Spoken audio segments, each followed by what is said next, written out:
Alors, Bessiata Dishmer, Rabotai, nous sommes dans une période extraordinaire. Pourquoi nous sommes dans une période extraordinaire? Parce qu'on est ici, vous avez entendu parler des Shovavim? Ça vous dit quelque chose, Shovavim? Ah? Menachem, c'est quoi Shovavim? Il y a fait de Shemot à Mishpatim, 5 parachutes qui traitent de la sortie d'Égypte. Shin, c'est Shemot. Vav, c'est Vaïra. Beshalach. Shovavim. Bo, Beshalach. Itro, Mishpatim. 6 parachutes. 6 parachutes qui traitent depuis le début de la sortie d'Égypte jusqu'à Mishpatim. Ces 6 parachutes, elles ont une influence sur les 6 semaines qui les accompagnent. C'est quoi cette influence? C'est que pendant ces 6 semaines-là, c'est une période où on peut réparer les avérotes qu'on a fait. La question, elle est, la question qu'on va traiter aujourd'hui, est-ce que le Limoud Torah peut réparer les fautes qu'on a fait? Je parle des pires fautes, les plus graves. Vous pouvez vous imaginer toutes les fautes. Enfin, vous imaginez. Imaginez pas trop. Pensez juste à toutes les fautes, de manière brève. Les pires des fautes. Donc, nous sommes, je répète, c'est comme, il y a des périodes dans l'année de propice à la réparation. Et c'est un investissement pour l'avenir, ouais. Ça veut dire qu'on va avoir plus de bracha si on répare. Plus de olamazé, plus de olamaba, plus de proximité au tov, au emet. Donc c'est kedaï. Il y a 2 périodes dans l'année qui sont propices à la tshuva et au tikkun. La première, c'est Aseret Yom Tshuva, donc c'est entre Rosh Hashanah et Yom Kippour. Et la deuxième, c'est Shovavim. La deuxième, c'est Shovavim, donc c'est depuis Parashat Shemot, 6 semaines jusqu'à Parashat Mishpatim. Mais c'est plus caché dans la Torah. Shovavim, c'est plus caché dans la Torah. Rosh Hashanah et Yom Kippour, tout le monde connaît. Alors, la question, je répète, c'est est-ce qu'un homme peut, par l'étude de la Torah, réparer ce qu'il a détruit par ses fautes? Alors vous allez me dire, qui a dit que quand on fait une faute, on détruit? Alors je vous ramènerai à ce sujet les paroles du Messilat Yesharim dans le Perek Aleph, qui nous dit un yesod extraordinaire, qu'au moment de la création de l'homme, Akadosh Baruch Hu, il lui a dit attention. Le pasuk dit dans Kohelet, Re'e, et ma'aseh ha'elohim, ki mi yuchal letaken et asher iveto. Vois l'œuvre du Créateur. Comme ça, Hachem, il a dit à Adam. Ki mi yuchal letaken, qui peut réparer et asher iveto, ce qu'il a détruit. Quelqu'un qui a détruit quelque chose, qui peut le réparer? Qu'est-ce que ça veut dire ce pasuk? Les sages expliquent dans le Midrash, Kohelet Rabbah, chapitre 7, verset 23. Besha'a shebara Akadosh Baruch Hu et Adam Arishon. Au moment où Akadosh Baruch Hu a créé l'homme. Vous savez que l'homme, le premier homme, il n'a pas été créé bébé. Il a été créé adulte. Donc c'est pour ça qu'ils disent Besha'a, au moment où Akadosh Baruch Hu a créé le premier homme. Netalo, il a pris. Ve'erziro al kol ilane Gan Eden. Et lui a fait faire le tour de tous les arbres du Gan Eden, l'endroit où il a été créé. Pourquoi? Amarlo, il lui a dit, Re'e ma'asai, regarde mon œuvre, mes œuvres. Kama na'im ou meshubachim en, combien elles sont belles et combien elles sont louables. Ve'kol ma shebarati, et tout ce que j'ai créé, bishvilcha barati, c'est pour toi que je l'ai créé. Tenda atra, Dieu dit à l'homme, premier homme, Tenda atra, fais attention, shelo tekalkel vetachri vetolami, de ne pas détruire et tekalkel vetachriv, qu'il coule, c'est détruire, et tachriv, c'est aussi détruire. Comment vous pouvez traduire comment on peut traduire tachriv? Un autre mot pour dire détruire, mon monde. Kadosh Baruch Hu, il a dit Adam Arishon, lorsqu'il a créé, fais attention, tenda. Premièrement, il lui a dit regarde. Vois de toi-même, vois de toi-même combien le monde que j'ai créé, il est magnifique et il est louable. C'est une première chose. Waouh, quel monde extraordinaire. Deuxième chose, Kol ma shebarati bishvilcha barati. Tout ce que j'ai créé, je l'ai créé pour toi. Waouh, c'est magnifique, c'est extraordinaire. Et alors, qu'est-ce que je dois faire? Troisième chose, Kadosh Baruch Hu dit à Adam Arishon, fais attention, ne détruis pas mon monde. Vous allez vous poser la question, mais comment un homme il peut détruire un monde? surtout un monde aussi extraordinaire, aussi beau? La réponse, elle est, c'est ce que le Nefesh HaChaim explique dans tout le Sha'ar Aleph. Je te rappelle, c'est toi qui m'as posé la question, pourquoi on commence par le Sha'ar Aleph? Alors ce que je vais dire maintenant, c'est le résumé des 20 et quelques prakim que le Nefesh HaChaim dit dans le Sha'ar Aleph. Vu qu'on est le Nézer de la Bria, c'est quoi le Nézer de la Bria? Le bouquet, le diamant, la couronne de la création, c'est nous. Quand je dis nous, c'est l'homme. Akadosh Baruch Hu a transmis toute la direction de ce monde entre nos mains. Ça, c'est le résumé du Sha'ar Aleph. Hashem silcha al yad yeminecha, ça veut dire, comme dit David Ameler, Dieu c'est ton ombre à ta droite. Ce que tu fais, Hashem il décide en fonction de ce que tu fais. Tu fais du tov, il y a du tov. Tu fais autre chose, il y a autre chose. Hashem silcha, Dieu est ton ombre, al yad yeminecha, à ta droite. Ça veut dire, Hashem, il va dire, moi j'agis en fonction de comment toi tu agis. Et ça c'est depuis Matan Torah. C'est depuis Matan Torah. Toute la direction de ce monde, c'est nous qui la menons. Donc, aussi bien du bon côté que de l'autre côté. C'est ce que le Messie Tisharim ici nous dévoile déjà depuis la création d'Adam Rishon. Akadosh Baruch Hu lui a dit, Tenda'atra, fais attention de ne pas détruire mon monde.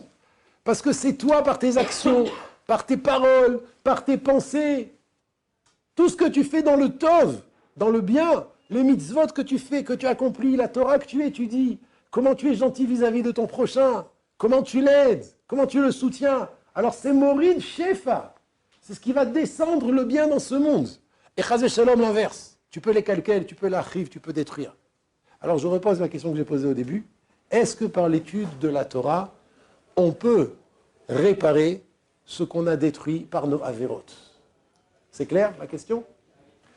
Et sur ça, je ramène la réponse du Nefesh HaChaim lui-même dans Sha'ar Dalet, Perek Yud Aleph, qui dit, je cite, en hébreu, et je traduis, parce que les mots du Nefesh HaChaim sont... il faut les entendre.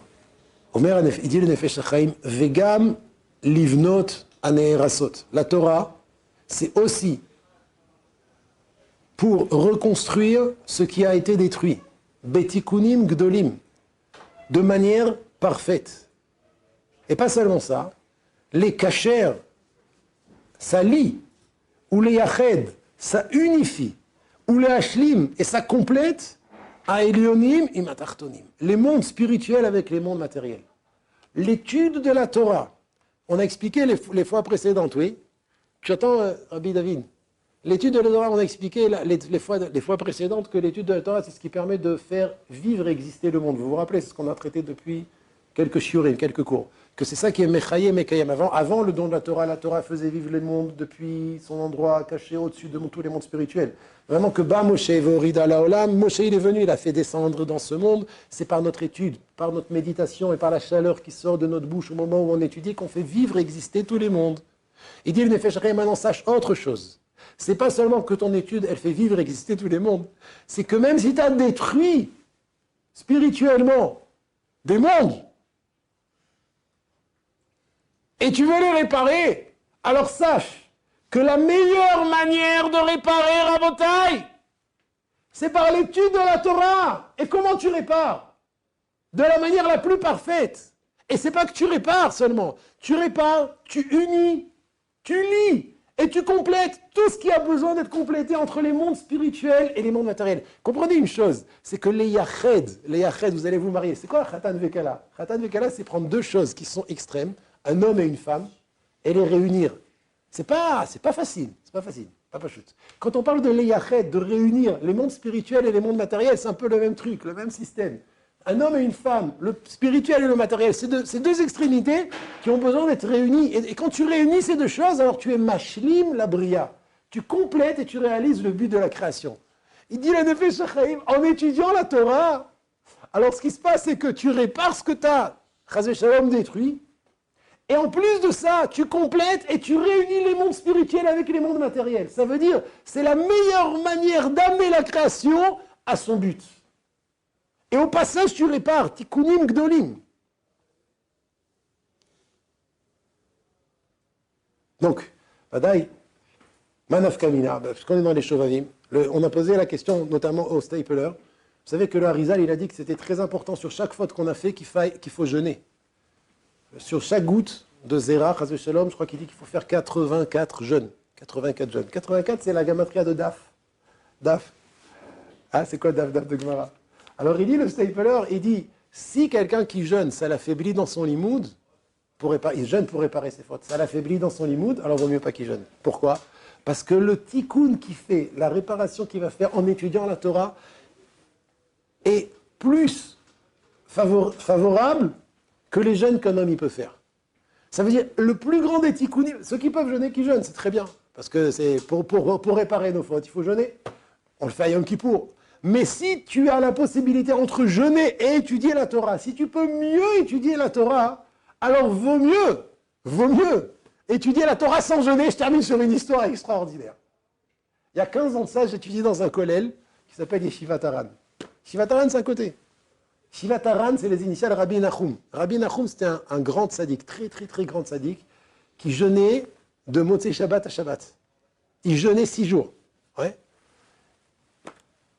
Écoutez bien, une fois, il était en train d'étudier, cette histoire, j'ai entendu de son petit-fils, le Rosh Yeshiva de Yeshivat Haran, Rav Tzvi Weissfif. Il est là, il habite à Ramot, il est vivant, vous pouvez lui poser la question. Une fois, il était en train d'étudier vendredi après-midi. Et soudainement, il dit à son chamash, Reuven, qu'est-ce qu'il y a, Rav? Amène-moi un verre de thé. Un verre de thé maintenant? Il est 4 heures. Hadalakat Nerot, c'est à 4h30. Amène-moi tout de suite un verre de thé.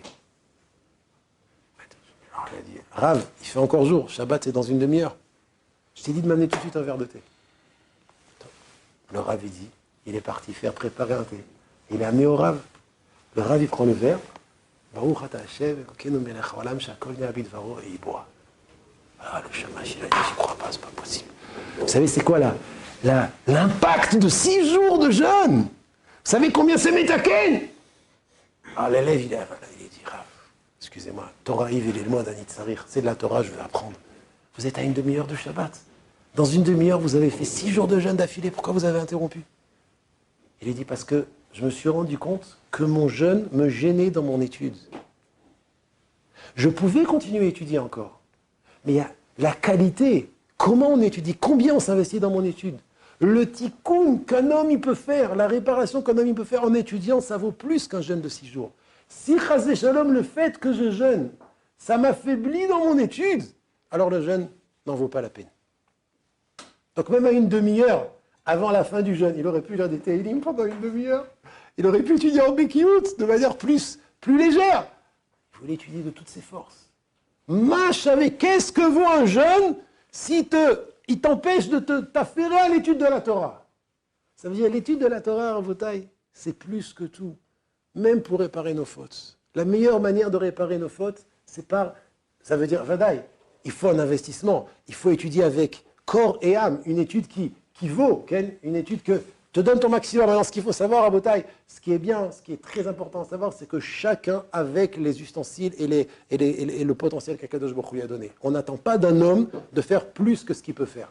Mais donner le maximum, ça oui. Donner le maximum avec tes kelim, avec ta compréhension, avec ton potentiel. Donner le maximum, c'est le plus important. Quand tu donnes le maximum dans l'étude de la Torah, alors même les avérotes que tu as fait peuvent être réparées. Et Bezrat Hashem, Nizke, de voir Bezrat Hashem que même le Beit HaMikdash soit réparé grâce à notre étude Bekarov, Bimera, Be'amenu, Amen.